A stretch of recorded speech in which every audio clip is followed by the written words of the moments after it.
Oke. Tadi saya sudah mengirimkan materi, tak titipkan ke Pak Pandu ya. Itu ada 3 artikel. Eh, di sana lebih banyak tentang bagaimana kita mendialogkan sebuah teori, sebuah konsep gitu. Jadi saya dari artikel itu memberikan contoh pada teman-teman ketika nanti membuat tinjauan pustaka, kemudian juga membuat literatur review, itu modelnya seperti itu. Termasuk ketika bagian teori, mengkritisi teori, nah itu bisa kita buat seperti itu. Saya share dulu ya.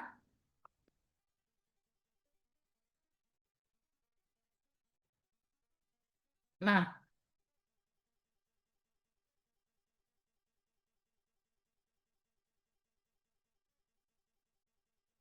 yang ingin ini saya belum masuk ke materi yang liberal ya, nanti kita diskusikan yang materi liberalisme, tapi saya pengen memberikan gambaran dulu, teman-teman kalau nanti membuat tinjauan pustaka, literatur review, ataupun membuat teori ya, kerangka teori begitu, eh, harus ada bagaimana mendialogkan teori yang satu dengan teori yang lain gitu. Jadi ini adalah contohnya gitu ya. Jadi dia mereview tentang liberalisme gitu. Ada beberapa buku ya yang direview. Ada bukunya yang pertama ini, yang kedua Liberalism as a Way of Life, kemudian Regenerative Politics gitu. Nah, kemudian dia membuat narasinya. Narasinya itu bagaimana narasinya? Di sini misalnya, gimana ya? Saya berceritanya. Jadi bukan pada substansi liberalisme itu sendiri, tetapi lebih banyak bercerita pada apa yang dikatakan orang, apa yang dikatakan oleh tulisan itu, gitu ya. Sehingga misalnya ini ya, in his essay of future liberalism, originally written by ini, dan seterusnya, kemudian kita mengkontraskan pada tulisan yang lain. In contrast to the core liberalism ini, maka seperti ini, gitu. Kemudian eh instead of ini ya, ini saya blok dulu bisa nggak ya? Saya ngeblok dulu.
Saya mau ganti warnanya nggak bisa mengganti warna. Gini aja, tetapi kelihatan ya sekat-sekatnya ya. Ini ya. Jadi saya memberikan contoh kepada teman-teman di sini bagaimana nanti kalau membuat review sebuah teori gitu ya, atau konsep, atau mungkin membuat literatur review. Nah, di sini eh kita, apa yang kita ceritakan? Yang kita ceritakan adalah tulisan orang lain itu, ya, in his essay. Dalam tulisannya yang berjudul gitu kan, dalam tulisannya Dun yang berjudul ini, atau dalam tulisannya berjudul ini, John Donne menyatakan bahwa bertolak belakang, in kontras tentang itu, gitu ya, maka seperti ini. Eh, apa? eh Jadi dia mengkomparkan dengan tulisan yang lain gitu. Kemudian eh,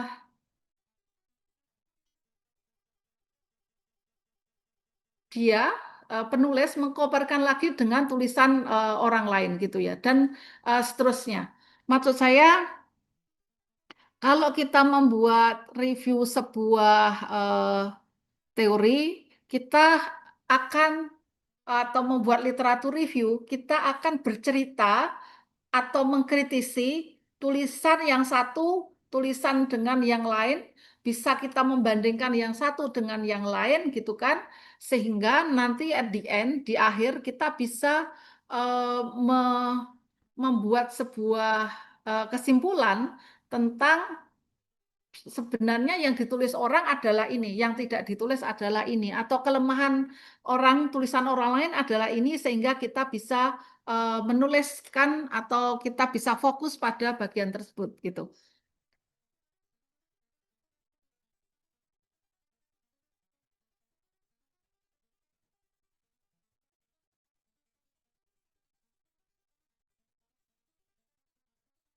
Oke, eh, ini tentang cara menuliskannya ya, yang mungkin nanti ketika Anda, Bapak Ibu, teman-teman praktek membuat literatur review, nanti bisa apa menuliskannya gitu kan, seperti ini gitu kan. Jadi kita eh, menganalisis, mereview tulisan, mengkomparkan yang satu dengan yang lain gitu, sehingga bisa membuat sebuah analisis kritis secara utuh mengenai literatur-literatur yang sudah ada gitu.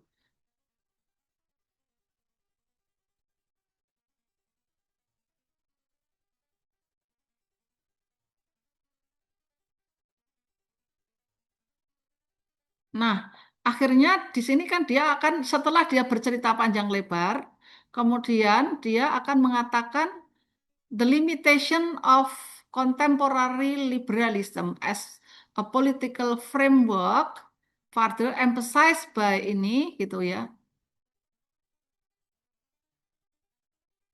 Titiknya di mana? Nah, sampai sini. Nah, setelah bercerita panjang lebar tadi gitu kan, nah akhirnya kan sampai kepada the limitation of contemporary, sampai kemudian menemukan keterbatasan dari teori-teori yang ada itu seperti apa gitu, dan seterusnya. Oke, saya stop dulu. Saya hanya ingin menunjukkan bagaimana nanti kalau teman-teman membuat literatur review atau membuat critical teori atau mengkritisi atau membuat state of the art-nya teori liberal seperti apa gitu ya. Jadinya dari teori-teori yang sudah ada, tulisan-tulisan yang relevan dengan liberalisme, itu teman-teman membuat reviewnya masing-masing, kemudian mendialogkan itu di dalam sebuah literatur review seperti sebuah essay gitu. Nah, maksud saya tugas teman-teman nanti saya harapkan membuat apa? Diskursus ya, membuat apa cerita, dialog, mengkritisi review, review teori bisa liberal atau Marxis atau nasionalis ya. Tuh. Oke, kita lanjutkan saja dengan yang liberal gitu ya.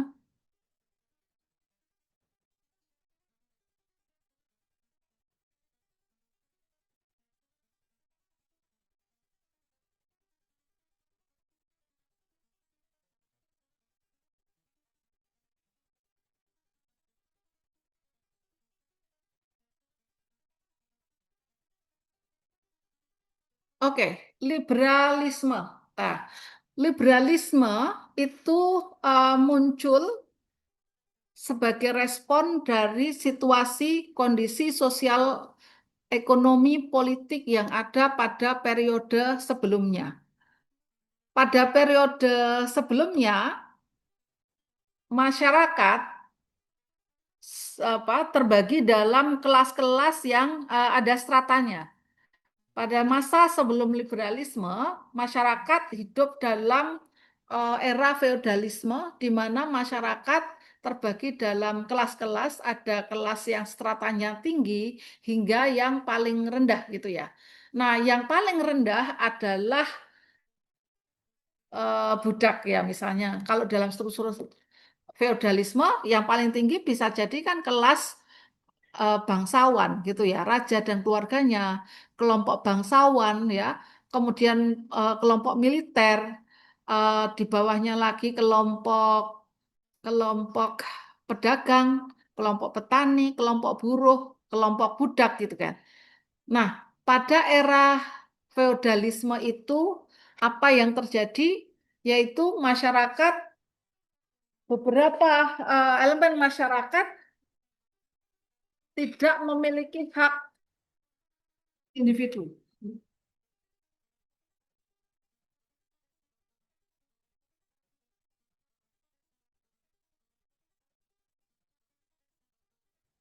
Sorry, saya ngecas dulu.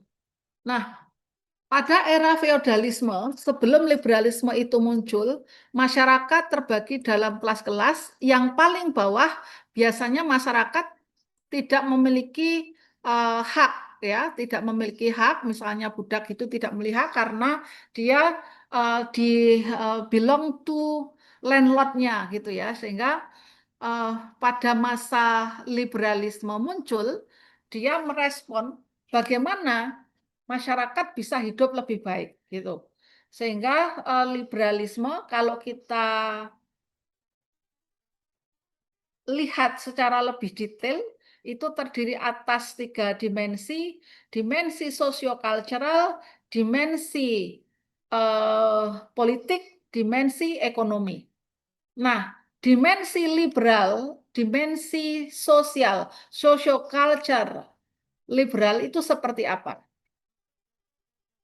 Ketika kita bicara tentang liberalisme aspek sosial, maka dapat kita artikan tentang civil liberty, kebebasan sipil dan hak asasi manusia, kemudian free civil society and culture gitu, egalitarianism, social justice, kemudian ada multiculturalism, cultural liberalization, dan seterusnya.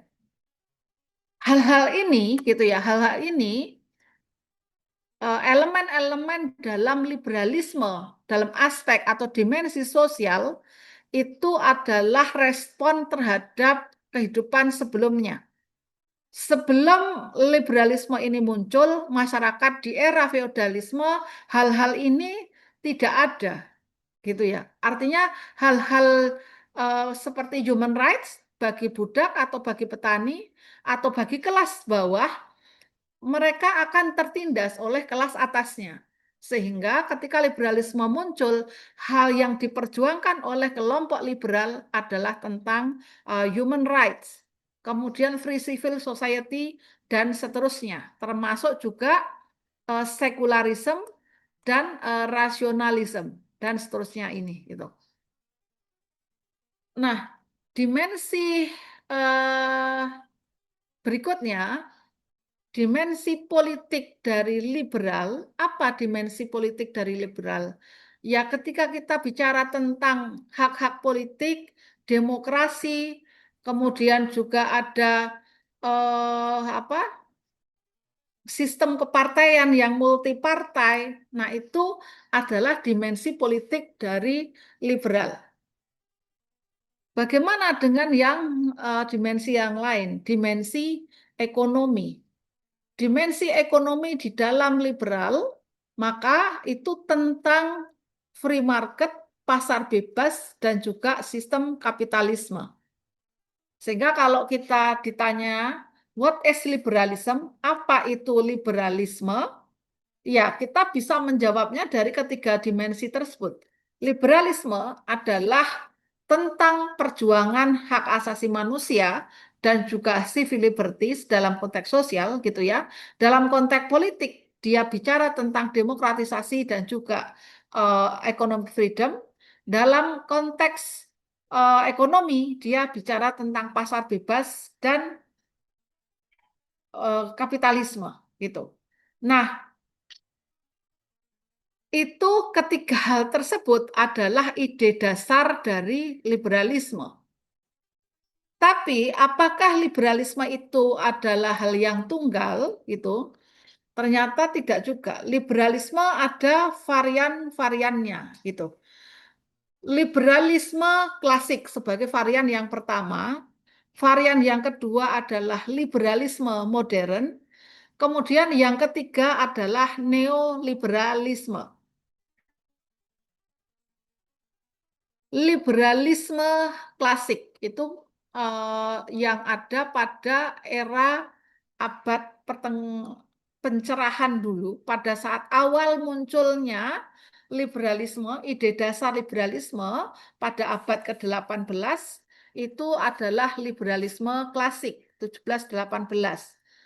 Kemudian liberalisme modern itu pada abad ke 20 sebenarnya, pada tahun 1930-an, 40-an something. Yang berikutnya adalah neoliberalisme. Neoliberalisme muncul pada tahun 1970-an. Nah, ini varian-varian dari pendekatan liberal atau teori ekonomi politik liberal itu ada tiga varian ini. Apa perbedaan utama dari ketiga varian ini? Perbedaan utama dari ketiga varian ini adalah sejauh mana pemerintah melakukan intervensi terhadap urusan-urusan ekonomi, gitu. Kita lihat yang pertama tentang liberalisme klasik. Esensi dari liberalisme klasik yang muncul pertama kali adalah tentang free trade, laissez-faire, and capitalism, gitu. Nah, di dalam proses free trade, pasar bebas, laissez-faire, berarti apa? Berarti menghendaki negara tidak campur tangan, gitu ya. Atau di sini ada the idea of limited government. Peran negara dalam hubungan ekonomi sangat dibatasi, terbatas, ya, sehingga di situ muncullah pasar bebas, gitu. Free trade itu kalau konkretnya itu seperti apa? Pasar bebas yang kita rasakan sehari-hari konkretnya itu seperti apa? Konkretnya adalah negara tidak campur tangan. Nah, campur tangan itu menggunakan apa? Menggunakan regulasi, gitu kan? Sehingga dalam free trade kita contohkan misalnya tidak ada hambatan dalam perdagangan internasional. Tidak ada hambatan berarti tidak ada hambatan tarif dan non-tarif misalnya.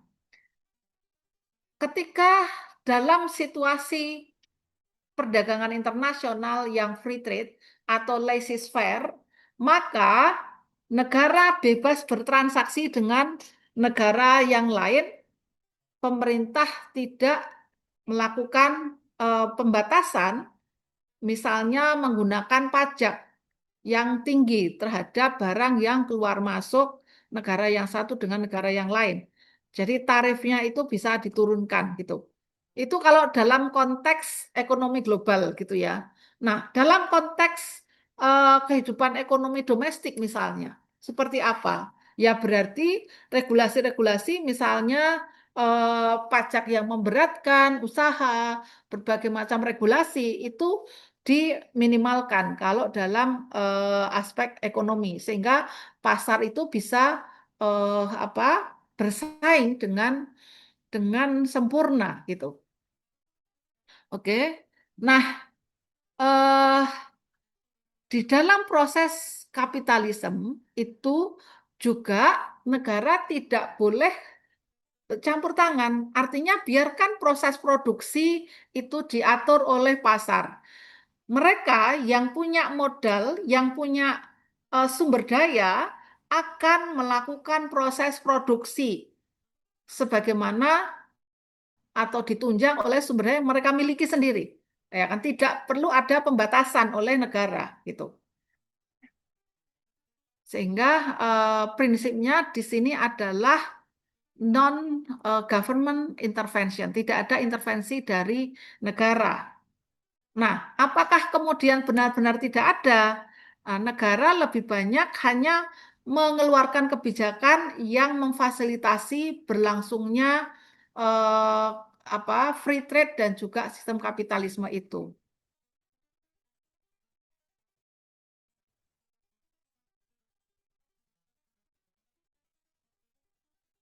Nah, klasikal liberalism percaya tentang invisible hands.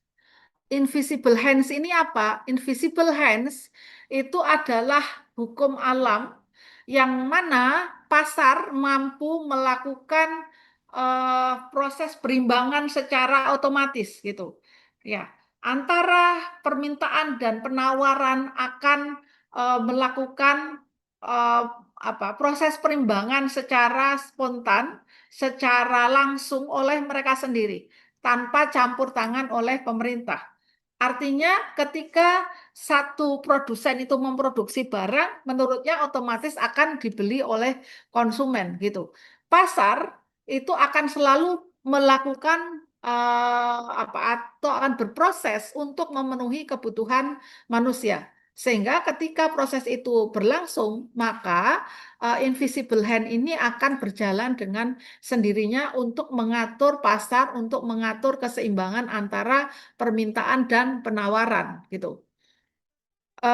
Oleh karena itu, negara tidak perlu mengaturnya, membatasinya, bagaimana produsen dan juga konsumennya itu akan mengambil tindakan atau mengambil kebijakan. Yaitu terserah mereka gitu. Negara tidak usah mengaturnya gitu. Ini liberalisme klasik gitu. Nah, kemudian eh, bagaimana dengan liberalisme modern gitu? Itu kan varian yang pertama liberalisme klasik, varian yang kedua liberalisme modern. Nah, liberalisme modern berbeda dengan liberalisme klasik dalam konteks peran negara gitu. Menurut liberalisme modern, negara tetap harus melakukan campur tangan dalam urusan-urusan ekonomi gitu.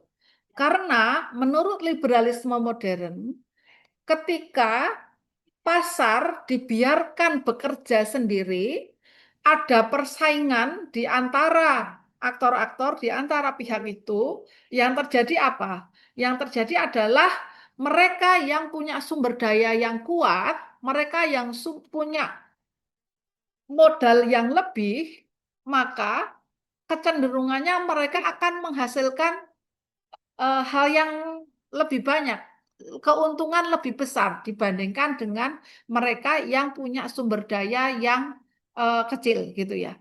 Sehingga negara tetap harus hadir, negara harus mengatur urusan-urusan ekonomi itu, ya. Sehingga ini berbeda dengan liberalisme klasik. Kalau liberalisme klasik, negara tidak usah campur tangan, tapi kalau liberalisme modern, negara harus hadir untuk mengatur persoalan-persoalan ekonomi. Nah, ada dua varian gitu ya dalam liberalisme modern ini, yang ala Amerika Serikat dan ala Inggris. Liberalisme modern ala Amerika Serikat adalah eh, negara perlu mengambil kebijakan ya. Dalam hal ini di Amerika Serikat disebut sebagai the New Deal, yang di dalamnya ada Social Security Act. Maksudnya adalah kita kalau menggambarkan di sekitar kita itu ada subsidi, ada kartu-kartuan tuh, kartu pintar, kartu sehat, kartu-kartu gitu ya. Nah, liberalisme modern itu menyarankan ya bahwa negara itu tetap harus melindungi masyarakat vulnerable gitu ya, yang dia tadi itu kalah bersaing ya di dalam kompetisi pasar bebas. Ya. Pasar bebas itu kan esensinya adalah negara tidak campur tangan dan orang-orang, aktor-aktor dibiarkan berkompetisi secara bebas gitu. Karena asumsinya ketika orang yang satu memperbaiki diri bersaing dengan orang lain, dia akan semakin memperbaiki diri. Saingannya akan memperbaiki diri lagi dan seterusnya sampai tiba di dalam situasi masyarakat yang semuanya serba expert karena masing-masing saling memperbaiki diri. Asumsinya adalah ketika negara memberikan privilege, maka proses itu tidak akan terjadi. Nah, itu yang kemudian dikritik oleh liberalisme modern, bahwa di dalam persaingan itu pasti ada yang kalah, ada yang menang. Ada yang dia sangat unggul, sangat pintar, sangat capable, ada juga yang dia pas-pasan nggak bisa apa-apa, dan akhirnya justru dia tidak bisa bersaing lagi.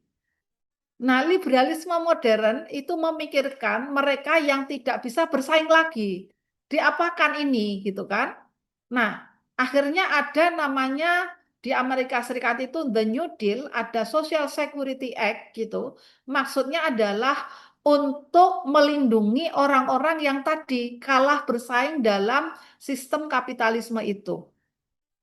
Sehingga eh, liberalisme modern kita mengenalnya dengan welfare state. Ya, kalau Anda melihat nanti bisa berusaha welfare state, negara biasanya mengambil pajak tinggi kepada kelompok-kelompok kapital. Nah, ya, kelompok-kelompok itu yang punya punya pendapatan tinggi itu pajaknya progresif gitu ya, tinggi. Nah, itu mendapatkan dikenakan pajak tinggi. Kemudian dari pajak itu dialokasikan untuk mereka yang kalah bersaing tadi loh. Masyarakat vulnerable yang dia sudah tidak mampu lagi. Buruh-buruh kecil, kemudian juga pengangguran, mereka yang pilot, mereka yang tidak bisa bekerja, itu diberi bantuan oleh negara dari apa? Dari pajak yang diambilkan dari kelas yang apa? Kelas kapitalis tadi, gitu. Memang ini agak mirip-mirip dengan sosialis gitu ya. Tetapi itulah liberalisme modern, memang ini liberal yang agak ke kiri gitu. Saya kopikan dulu.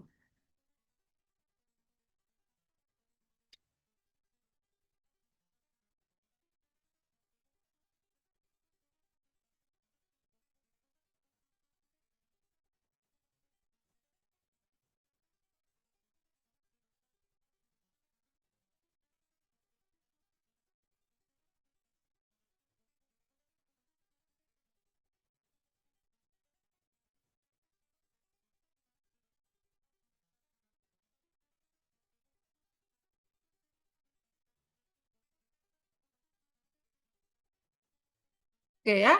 Jadi kita bisa melihat liberalisme modern ini dipraktekkan oleh banyak negara gitu ya.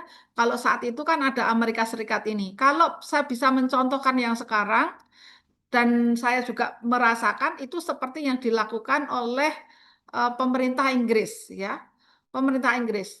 Bagi tenaga kerja buruh begitu, yang dia gajinya per bulan di bawah 800 pound sterling, tidak dikenakan pajak sama sekali. Di atas 800 pound sterling akan dikenakan pajak progresif sampai yang misalnya pendapatannya sampai 40% bisa pajaknya itu. Nah, itu kan ngeri sekali gitu ya. Kalau di Indonesia kan semua pendapatan mau dapat upah berapapun, kalau kita masuk NPWP kan dipotong, ya kan? Selalu ada potongan pajaknya. Yang membedakan adalah kalau golongan 3 itu 5%, golongan 4 15% gitu kan. Tanpa memandang siapa yang dibebaskan pajak gitu kan. Makan di warung saja kena pajak gitu kan, tanpa peduli yang beli itu pendapatannya berapa gitu. Nah, kalau di Inggris yang dia itu bisa kita kategorikan sebagai the welfare state, maka tadi ada batas di mana masyarakat bisa dibebaskan pajak dan ada masyarakat yang kena pajak ya, yang sifatnya progresif semakin meningkat ya, semakin tinggi pendapatan pajaknya itu semakin tinggi gitu. Nah, dari pajak yang tinggi tadi kemudian dialokasikan untuk membantu orang-orang yang terdampak sistem kapitalisme. Gitu. Nah, kalau kita analogikan ideologi ini sebagai sebuah pohon, yang paling kiri ini adalah kelompok sosialis. Sosialis yang ke kiri sekali ini komunis ya. Sosialis ini ada yang ke kanan, ini dekat dengan liberal. Yang di sini ini liberal yang sedang kita diskusikan sekarang. Ini liberalisme klasik ada di sini. Liberalisme modern posisinya di mana? Liberalisme modern itu dekat atau condong ke kiri, cabang ke kiri. Artinya dia dekat dengan sosialisme. Maka ada yang mengatakan sebenarnya liberalisme modern itu ya sosialisme ala-ala liberal gitu kan. Gitu. Sehingga idenya dipengaruhi dari sosialisme. Ketika negara mengambil pajak tinggi pada satu kelompok, kemudian membagikan untuk kelompok yang lain, gitu kan, maka disitulah sebenarnya dalam tanda kutip ada nuansa sosialisme, gitu.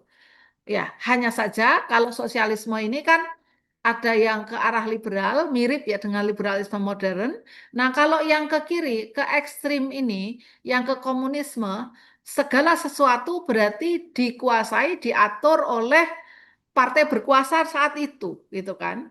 Yang mana tidak ada ini orang yang kaya, tidak ada orang yang miskin, karena semuanya diatur oleh negara, didistribusikan untuk semua masyarakat.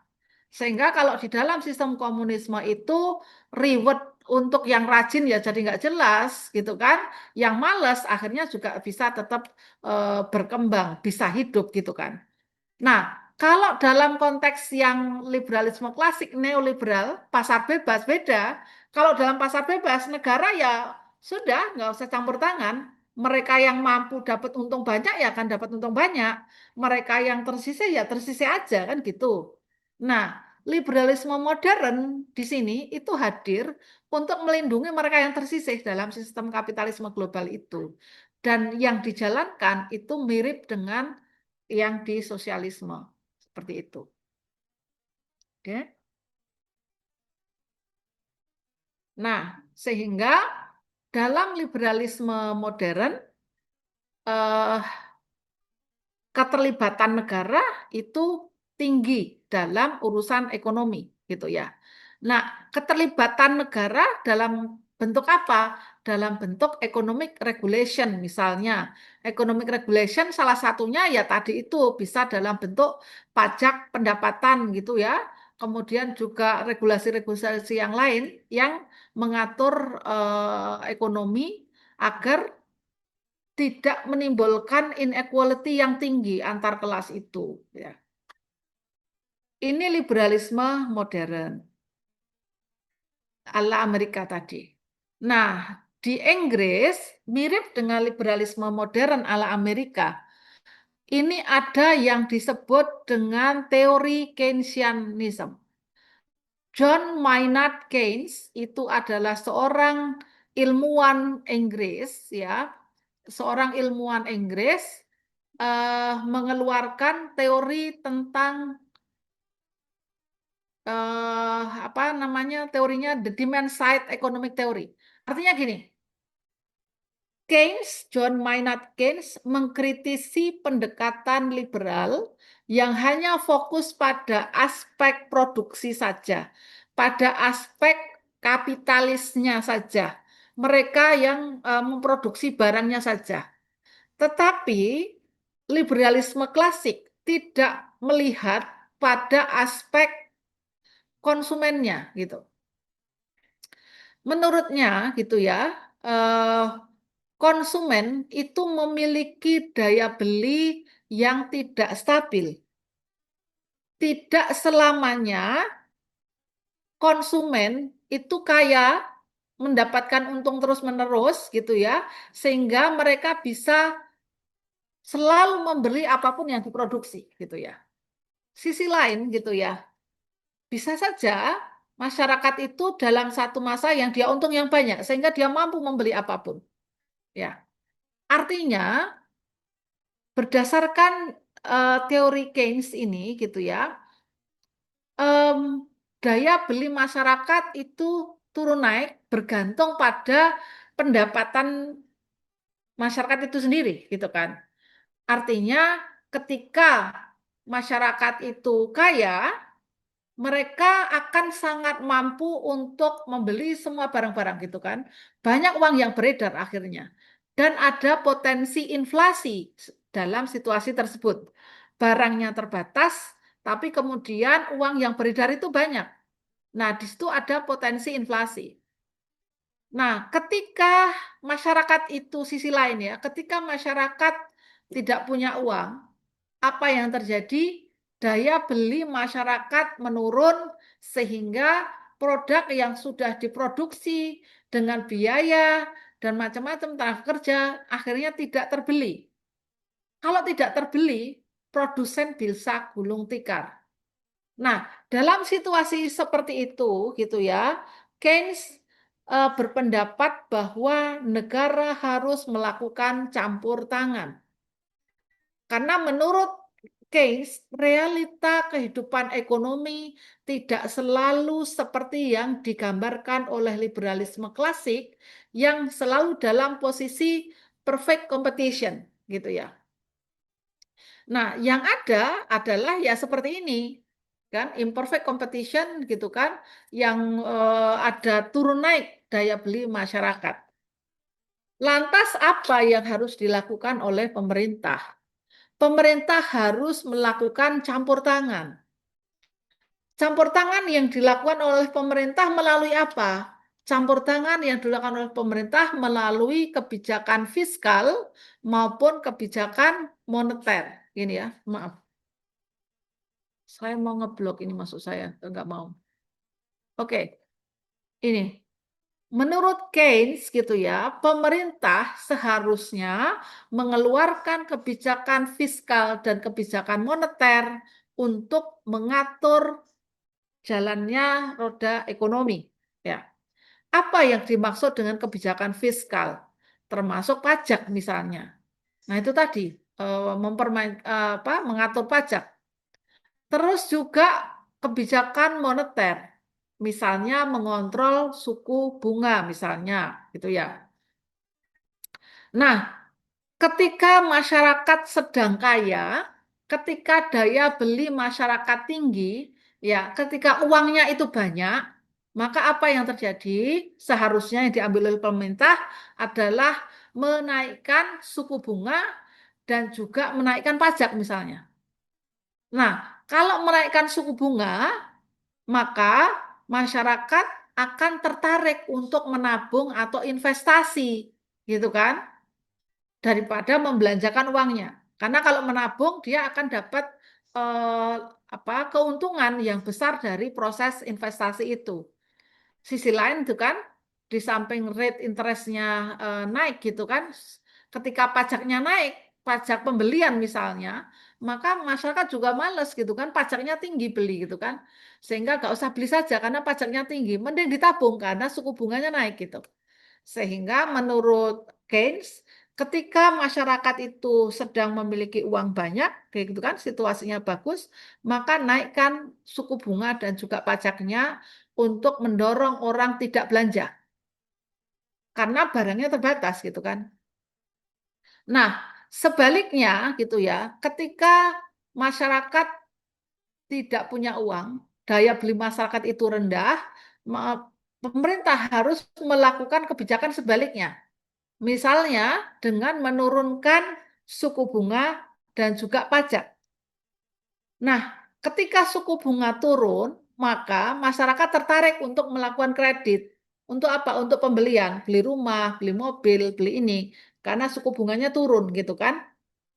Nah, ketika suku bunga turun, masyarakat beli gitu kan dengan kredit tadi, ya produsen tetap bisa berjalan karena produknya bisa dibeli oleh masyarakat.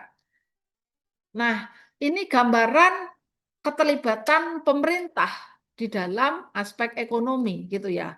Sehingga menurut liberalisme modern, baik itu yang tadi disampaikan oleh Amerika melalui paket-paket, melalui welfare state gitu ya, ataupun yang disampaikan oleh Keynes, John Maynard Keynes gitu ya, melalui kebijakan fiskal dan moneter, ya, di situ negara berarti melakukan intervensi terhadap ekonomi gitu ya. Oke, ini perbedaannya gitu ya. Jadi kalau intinya kalau classical economic theory itu lebih fokus pada produksi dan juga pasar itu bisa bekerja dengan sendirinya karena ada tangan-tangan tidak terlihat ya.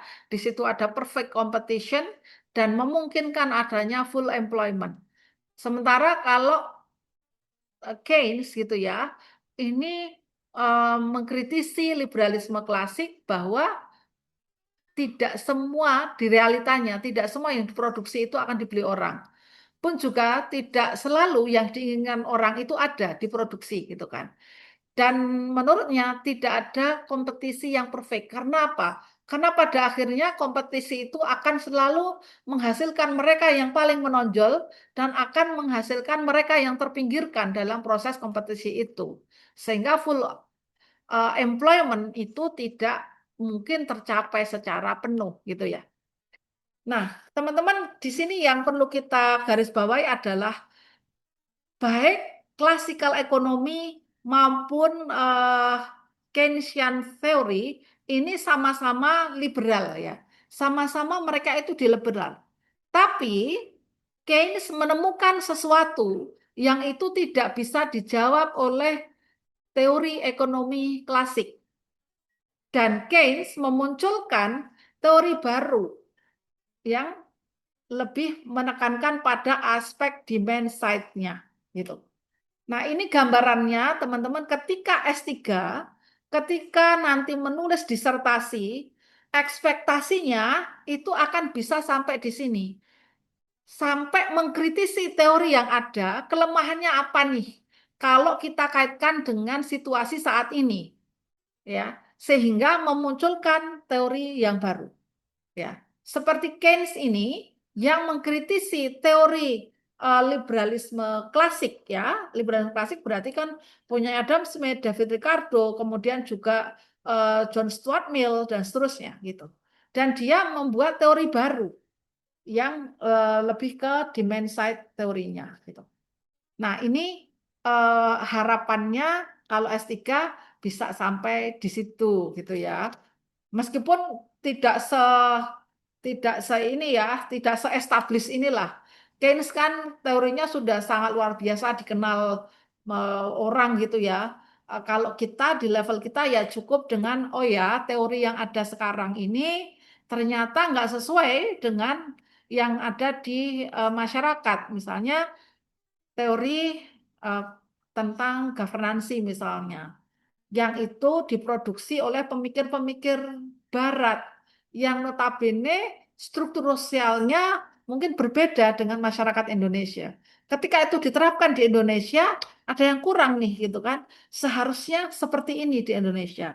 Pendekatannya tidak individualistik, tetapi lebih kepada gotong royong misalnya. Nah itu bisa nanti menjadi sebuah apa dari diskursus itu bisa ada refining teori ataupun temuan teori baru gitu. Oke. Nah, ini varian yang ketiga dari liberalisme, teman-teman. Ini juga kenapa muncul liberalisme? Ya karena ada critical thinking yang mengkritisi teori sebelumnya. Neoliberal itu muncul sebagai kritik dari liberalisme modern gitu. Menurutnya liberalisme modern itu tidak sesuai gitu ya. Karena ternyata campur tangan pemerintah itu justru menyebabkan terjadinya stagnasi ekonomi. Buktinya ya ada krisis ekonomi, ada economic depression dan seterusnya gitu. Sehingga neoliberalisme ini menginginkan apa? Mengembalikan lagi model ekonomi klasik dalam kehidupan ekonomi ini, gitu ya. Sehingga negara seharusnya tidak campur tangan lagi dalam urusan-urusan politik, gitu. Wujud dari eh, neoliberalisme di mana negara tidak campur tangan itu seperti apa? Contohnya adalah kalau dalam konteks internasional ya berarti penghapusan hambatan tarif atau di sini ada liberalisasi, ada pasar bebas. Tuh. Kemudian juga ada export promotion ada devaluation of currency, dan seterusnya. Hal yang mungkin bisa kita rasakan di sekitar kita adalah misalnya financial liberalization. Ini misalnya kalau kita kurs rupiah Indonesia ini turun naik ya enggak sih? Turun naik gitu. Kurs rupiah kemarin masih 15.000 jadi 16.000 sampai 17.000 kalau bandingkan dengan dolar. Kalau dengan euro itu ternyata juga ini. Rupiah melemah terus. Nah, ini ada liberalisasi finansial. Maksudnya apa? Negara tidak perlu mengontrol kurs itu, gitu ya. Dulu zamannya Pak Harto, Indonesia menetapkan rupiah terhadap dolar itu sekian, gitu. Nah, pun kalau sekarang contohnya negara-negara Timur Tengah itu mematok nilai tukarnya terhadap negara lain. Kenapa dia mampu mematok? Karena dia punya cadangan devisa yang tinggi. Ketika dia punya cadangan devisa yang tinggi, dia bisa menolak liberalisasi finansial yang berdasarkan pasar gitu kan. Bisa mengontrolnya. Tapi banyak negara yang tidak mampu melakukan itu sehingga terjadilah liberalisasi finansial, nilai kursnya, mata uangnya bisa naik gitu ya. Kemudian berikutnya removing subsidi. Petani ribut-ribut harga pupuk mahal gitu ya. Pupuk yang bersubsidi itu langka, pupuk murah itu langka. Pun kalau dapat itu harus daftar dulu, punya kartu sebagai anggota kelompok tani atau apalah whatever gitu ya. Tapi kalau enggak pakai itu ya bisa beli, tapi harganya mahal. Kok bisa begitu? Ya bisa karena subsidinya dihapuskan. Subsidi dihapuskan itu adalah ide dari neoliberalisme. Subsidi dianggap sebagai bentuk campur tangan negara terhadap proses produksi. Ketika negara memberikan subsidi, maka pemerintah telah melakukan campur tangan. Artinya apa? Mereka yang dibantu pemerintah berarti tidak berkompetisi secara sempurna di pasar karena dia dibantu oleh pemerintah. Nah, itu yang ditolak oleh kelompok neoliberal. Ya, kita bisa berpikir kritis gitu kan bahwa oh ya, penganut neoliberal ini karena memang dia sudah kuat untuk bersaing dengan negara lain gitu kan. Yang seharusnya kalau negara yang dia tidak kuat, seharusnya nggak usah saja untuk masuk dalam pasar bebas itu. Kemudian neoliberal berikutnya itu tentang memperingkas birokrasi gitu kan, yang berbelit-belit dibuat simpel saja, dan terakhir tentang privatisasi. Privatisasi contohnya apa? Privatisasi ya BUMN dijual gitu ya, Telkom dijual, yang dulu di asetnya atau sahamnya dimiliki negara, kemudian dijual ke swasta. Nah, di situ ada privatisasi. Ini adalah pemikiran-pemikiran neoliberalisme, ya. Sehingga saya highlight lagi gitu, dalam pendekatan liberal ada 3 varian gitu ya. Berdasarkan sejauh mana state intervention yang dilakukan, maka ada liberalisme klasik, liberalisme modern dan Keynesianism, dan ada neoliberal. Liberalisme klasik menginginkan negara tidak campur tangan, liberalisme modern dan Keynesianism negara melakukan campur tangan, neoliberal negara tidak campur tangan, begitu ya. Nah, ini sudah ada di sekitar kita dan kita juga bisa melihat analisis kritis ya, bagaimana implementasi neoliberalisme yang ada di sekitar kita. Oke, Bapak Ibu, teman-teman sampai di sini apakah ada yang kita diskusikan? Maaf ya, kalau saya suaranya entek, saya dari pagi ngomong terus dan barusan juga rapat sampai saya lupa gitu kan menghitung target kinerja. Nah, terima kasih. Apakah ada yang mau kita diskusikan dulu?